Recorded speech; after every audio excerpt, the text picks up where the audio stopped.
Hi everyone, thanks for taking the time to watch this video. If you're here, it's because you want to learn more about green cards obtained through marriage and what to do if the marriage ends. So there's scenarios where one can be in a perfectly good marriage, but things don't always go as planned. My name is Dan Nast. I'm an immigration attorney with Orlando Visa Lawyer, which is an immigration law firm that provides immigration services throughout the entire United States. We've been discussing fiancé visas and marriage green cards obtained through marriage. And today we're going to discuss what do you do if you're in this green card process and the marriage ends? What happens if something goes wrong with the marriage while you're in this process? Okay, so just to recap a bit, when you get married in the United States, the next step you should take is applying for a green card. And that green card, if approved, comes with a conditional residency. It's permanent residency, but there's conditions attached to it. And that condition is that you have to show the government that you are in a real marriage. It's not a fake marriage. It's not something that's set up.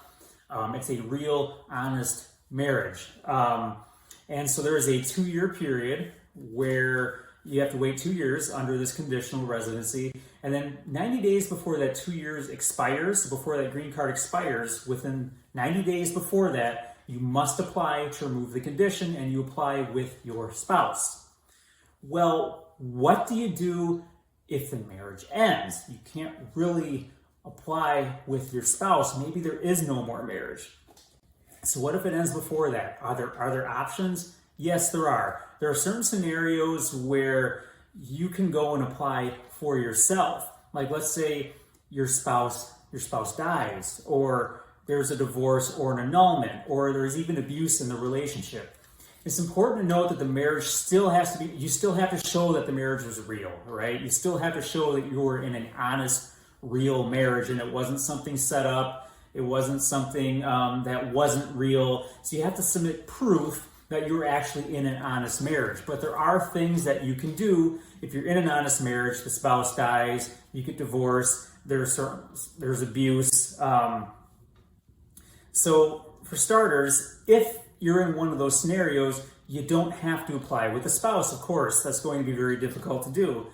And you also, you still need to apply to remove the condition, is what I mean by this. You have to get rid of that condition. But you don't have to apply with the spouse. And remember how I said there's a 90-day window, right? You have a 2-year period where you're living here under conditional residency, and 90 days before that 2-year period is up, someday from the 90th day to when it expires, you must apply to remove the condition. You don't have to wait until that period. You can do it before that. So if you're in one of these scenarios, you don't have to wait the full 90 days, less of 2 years to apply to remove this condition. So there is a benefit there, and you can apply at any time. Of course, it can be a little tricky. There's certain timing requirements with this, so be sure to consult an immigration attorney. So if you're in this process, maybe you're coming on a fiancé visa, maybe you're in the process of applying for you got married, you're in the process of applying for a green card, maybe you're in this conditional residency period and you don't know exactly what to do. Click the link below, schedule a free 15-minute call with our office to discuss your circumstances. Thanks for watching, and everybody have a great day.